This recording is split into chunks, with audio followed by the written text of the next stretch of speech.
Continuando então com a exposição acerca do conteúdo do livro Eclipse da Razão, do filósofo Horkheimer, mais precisamente no capítulo Meios e Fins desse livro, em que ele expõe a diferença entre razão objetiva e razão subjetiva, eu quero iniciar colocando a seguinte questão: o que torna a razão irracional? Ou seja, o que faz com que a racionalidade ela seja comprometida como razão e ela se entregue desvairadamente ao âmbito das paixões humanas.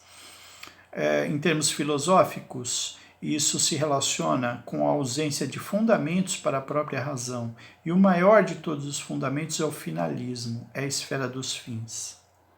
E é exatamente isso que caracteriza a razão subjetiva. Ela é uma racionalidade concentrada dos meios técnicos e que ignora a sensatez dos fins. Então, nesse sentido, o conceito de razão põe em questão a existência do finalismo como fundamento ontológico do ser e, portanto, como justificativa cósmica da existência do universo e da vida. Em outras palavras, a razão ela é capaz de pôr uma teleologia, ou seja, a razão ela necessita se justificar em sua capacidade de definir e de apontar qual é o sentido último da vida. O finalismo é essencial para a razão. Caso contrário, ela não consegue se justificar de uma maneira convincente. A não existência do finalismo ameaça a própria validade da razão. Se a razão for apenas uma faculdade do intelecto humano, apenas uma faculdade subjetiva da mente, unicamente capaz de produzir pensamentos acidentais, e não for capaz de estabelecer o finalismo que preside a vida, nenhum pensamento racional será confiável, porque tudo então passa a ser apenas contingente e relativo. Não será possível alcançar a verdade como substância em si mesma. Sem a esfera finalística, a razão fica entregue ao desvario cético do gênio maligno cartesiano.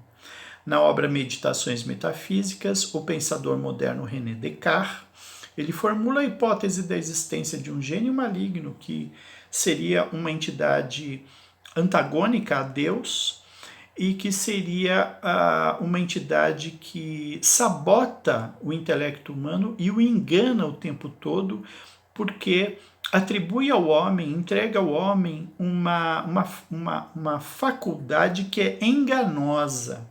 Então, cada vez que o homem pensa e imagina estar produzindo conhecimentos verdadeiros, ele na verdade se engana e ele é enganado pelo gênio maligno. E o principal engano que o gênio maligno pode produzir diz respeito à impossibilidade de definir fins para a vida e de atribuir, portanto, um sentido cósmico para a vida. Se tudo pode ser posto em dúvida, não restando nenhum fundamento sólido e impermeável à dúvida, a própria razão fica comprometida em seus fundamentos. A hegemonia da razão subjetiva e, portanto, do pensamento técnico e instrumental, que é denunciada pelo Marx Horkheimer, representa a vitória do gênio maligno no mundo moderno, porque a razão, no mundo moderno, a razão subjetiva é uma faculdade exclusivamente subjetiva que não aponta, que não é capaz de fundamentar fins, né, para a vida. Então, para ele, todos os pensamentos são exercícios acidentais e aleatórios do intelecto. Para ele, quem? Para o gênio maligno. Pois sua validade depende apenas do contexto imediato. Mas então, se a própria racionalidade técnica não consegue fundamentar a si mesma, pois como poderia um pensamento acidental e aleatório ser capaz de explicar os demais pensamentos? Então chegamos à conclusão que a razão subjetiva não tem fundamento especulativo ou ontológico, pois não consegue explicar o ser em si mesmo e por isso não consegue justificar em si mesma, na medida em que todos os pensamentos são meros exercícios aleatórios, contingentes e arbitrários que não podem conduzir a um porto seguro, a uma verdade, a um conhecimento confiável, porque a razão ela é solapada pelo ceticismo corrosivo do gênio maligno. Então, para que a vida não seja um gigantesco absurdo repleto de pensamentos aleatórios, é necessário que ela possa ser explicada de maneira racional. E para isso é necessário que a realidade em si mesma seja racional, e não um gigantesco conjunto de acontecimentos contingenciais e sem nexo. E é aí que nós começamos a nos aproximar, portanto, do conceito de razão objetiva, formulado pelo Horkheimer, porque somente ela contém a esfera dos fins. O finalismo racional é, então, a única alternativa ao ceticismo corrosivo do gênio maligno cartesiano. O gênio maligno representa a dúvida permanente diante da existência de fundamentos confiáveis para a razão. Sempre que eu penso, eu não consigo confiar no meu pensamento porque o gênio maligno me engana. Essa é a hipótese colocada por René Descartes. A razão subjetiva é então uma extensão da dúvida corrosiva contida na hipótese do ceticismo absoluto. Ceticismo absoluto significa dúvida absoluta e total acerca de todos os conteúdos do pensamento. Pois para a razão subjetiva tudo depende do contexto, como nós abordamos na aula passada. Justiça, o valor da vida, a liberdade, tudo aquilo que pode justificar a vida depende unicamente do contexto, né? A vida, a liberdade, a justiça deixam de ter valores, deixam de ser valorizadas em si mesmas e passam a ser meramente relativas de acordo com o contexto, com interesses de mercado, com interesses relacionados ao poder político e etc. Então, o relativismo absoluto, podemos dizer, é uma espécie de representação pós-moderna do gênio maligno, na medida em que a pós-modernidade é um momento histórico justamente em que aqueles fundamentos universais da modernidade, os fundamentos do sujeito, de razão, de progresso, de cultura, eles são postos em dúvida. A inconsistência ontológica da razão subjetiva, isto é, sua incapacidade lógica de se fundamentar a si mesma, repõe então o problema enfrentado por Aristóteles ao formular o conceito de metafísica. É importante perceber então que esse problema que nós estamos examinando, ou seja, de que maneira que no mundo moderno, na medida em que a razão objetiva deixou de representar um farol capaz de iluminar e orientar a vida dos homens, e os homens estão entregues aos acontecimentos contingentes e aleatórios de uma vida técnica e instrumental, esse problema não é um problema recente, é um problema, na verdade, antigo, que foi examinado por Aristóteles em sua formulação do conceito de metafísica. Evidente que Aristóteles não tinha em vista a magnitude dos problemas que temos hoje, mas este já era um problema filosófico por excelência.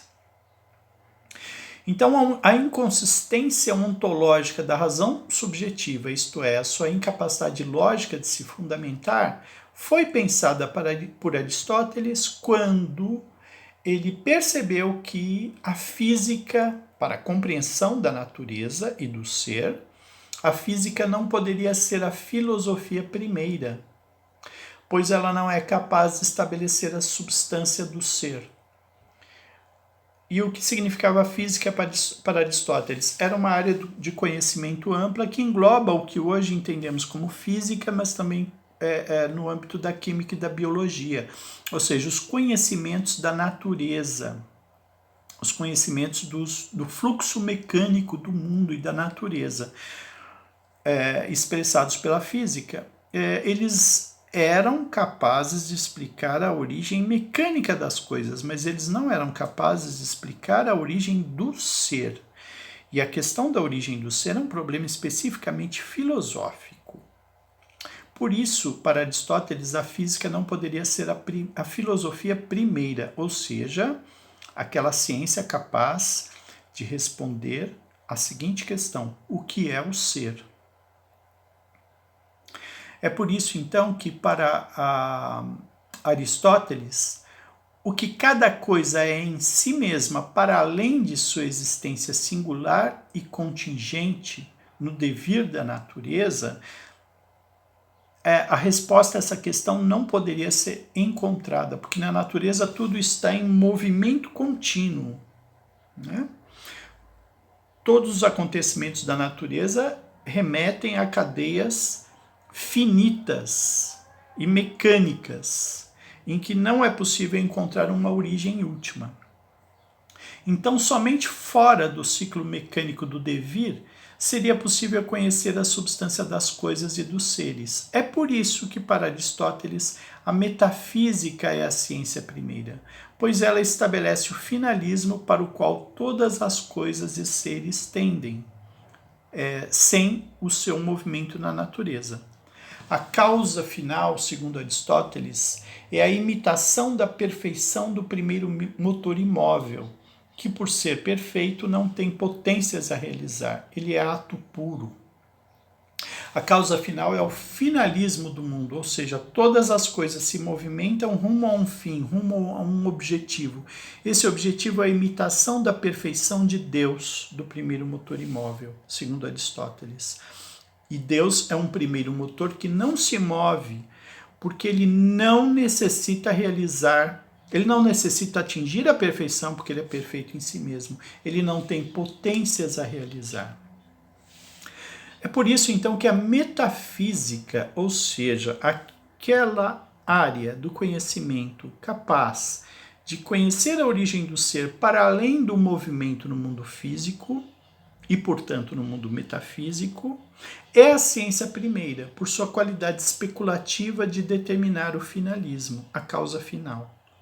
A razão objetiva pensada por Horkheimer fundamenta-se, então, na tradição filosófica da metafísica. Posteriormente, Hegel retomou a reflexão no mundo moderno, o filósofo Hegel, no século XIX, retomou a reflexão aristotélica, substituindo o primeiro motor imóvel pelo espírito absoluto, que é Deus. É uma outra denominação para Deus na metafísica que é dada por Hegel. Deus é o espírito absoluto. Mas o espírito absoluto de Hegel não é um motor imóvel, ele é um sujeito. É uma totalidade espiritual que põe a si mesma na história. Lembrando que espírito absoluto para Hegel é a integração entre substância extensa e substância espiritual, e, portanto, Deus, ou espírito absoluto, é a totalidade cósmica do mundo.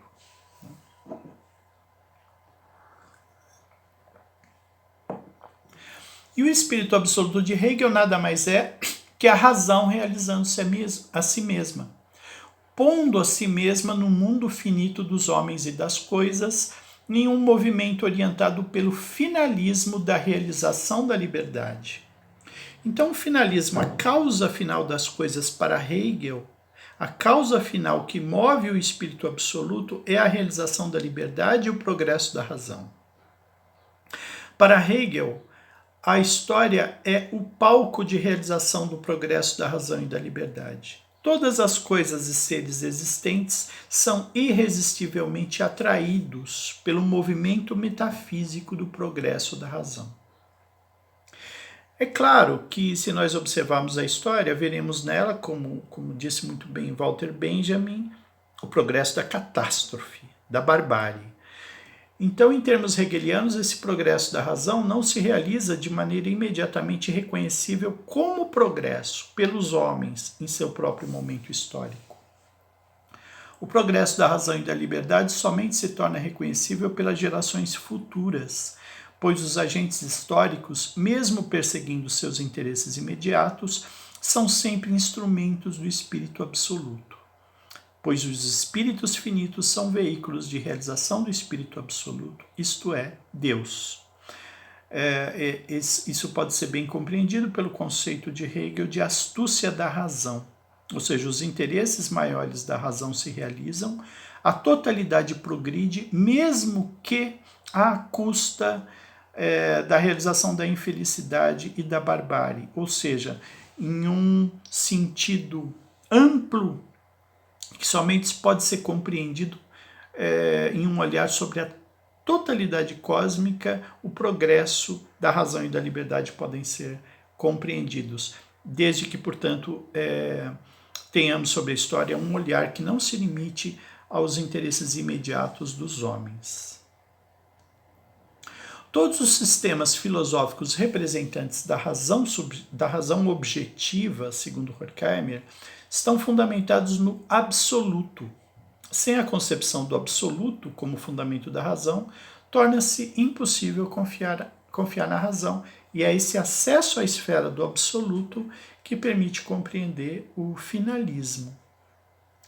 É importante notar que a dialética do esclarecimento, na versão exposta por Horkheimer, apresenta implicações que o próprio filósofo não desenvolveu às últimas consequências.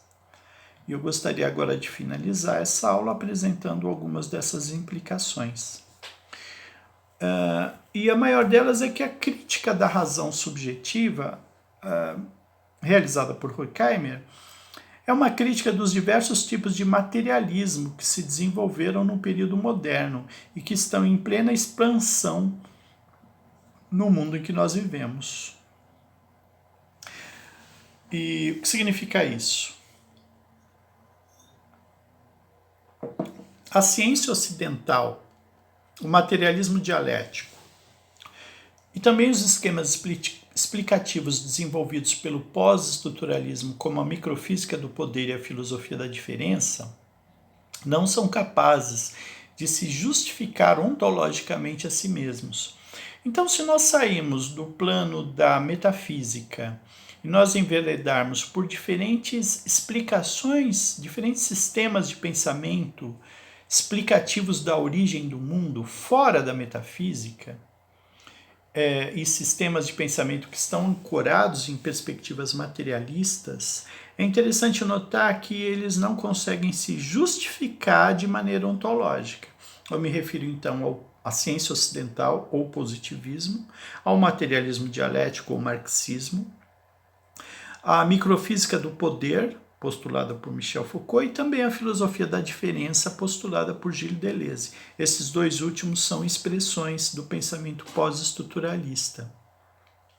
Isso por quê? Vamos examinar mais de perto.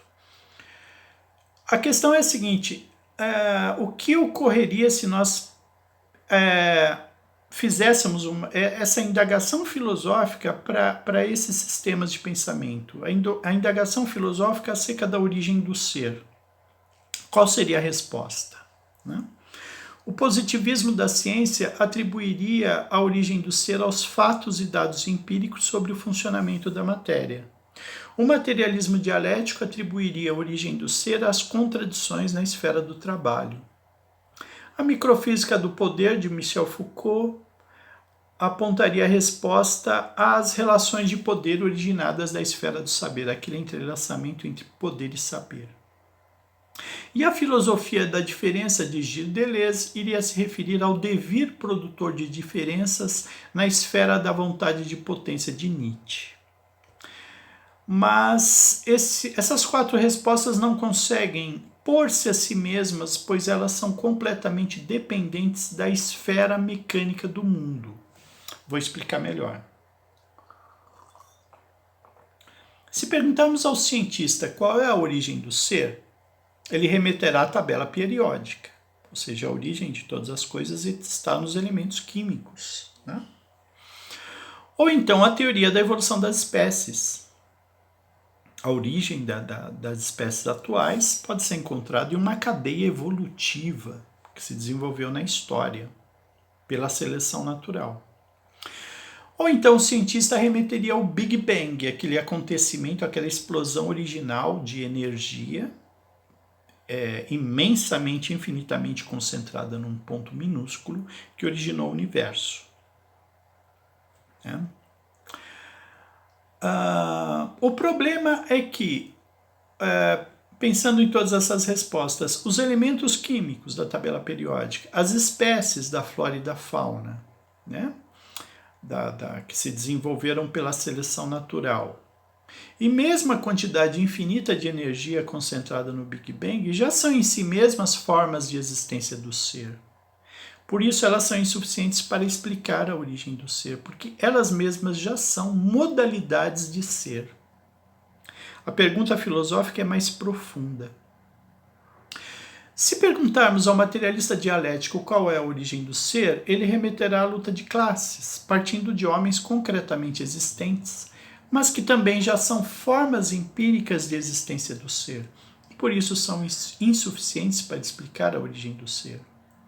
E da mesma maneira, se perguntarmos a um pós-moderno, ele responderá com a biopolítica ou com as diferenças no devir, e a mesma insuficiência reaparece. Em outras palavras, essas diferentes formas de materialismo, quando interpeladas pela indagação filosófica da origem do ser, não conseguem justificar sua resposta, pois recaem em uma circularidade viciosa. Apresentam como origem do ser aquilo que é resultado, e que não é origem, portanto.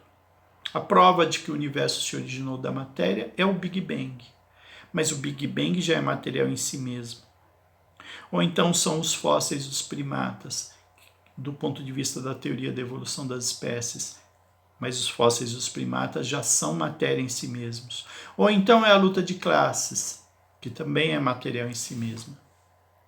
Então, é uma resposta que ela recai em uma circularidade. Ela apresenta como origem aquilo que é pressuposto como resultado. Então, as diferentes formas de materialismo apresentam respostas convincentes para a origem das coisas, desde que não se proponham a responder a uma indagação que é genuinamente filosófica sobre a origem do ser. Essa questão só pode ser resolvida de maneira metafísica. E é por isso que, desde Aristóteles, a metafísica é a ciência primeira. Podemos apresentar uma analogia para explicar melhor isso. Seria como se perguntássemos a alguém qual é a origem da matéria. Ou perguntarmos a alguém como sabemos que o mundo material existe. Como que eu sei que o mundo material existe? Uma resposta materialista, e portanto científica, iria atribuir a existência da matéria às sensações captáveis pelos órgãos dos sentidos. Eu sei que a matéria existe porque as sensações materiais são captadas pelos órgãos dos sentidos, pela visão, pela audição, etc. Mas os órgãos dos sentidos estão sediados no cérebro, e o cérebro é material. Isso equivaleria a dizer que a matéria, portanto, é causa de si mesma, né? Porque se a origem da matéria está no cérebro, se o cérebro é matéria, isso significa que a matéria é causa de si mesma. Então, a única prova da existência da matéria teria de ser o espírito, mas o espírito não é material. Ou seja, para responder à questão, eu teria que remeter à existência do espírito. Então, a origem da matéria tem de estar fora dela mesma. E retornamos a Aristóteles. Todos esses sistemas expõem, portanto, aquela mesma insuficiência atribuída por Aristóteles à física. Não são capazes de tornar inteligível a substância do ser, nem tampouco conter um finalismo, que é essencial para a justificativa racional. Somente a metafísica é capaz disso, pois somente o espírito é capaz de pôr a si mesmo. E somente, portanto, o espírito é capaz de apresentar uma esfera finalística que justifique a vida. E essa esfera finalística não pode ser encontrada no âmbito do devir, no âmbito do mundo material.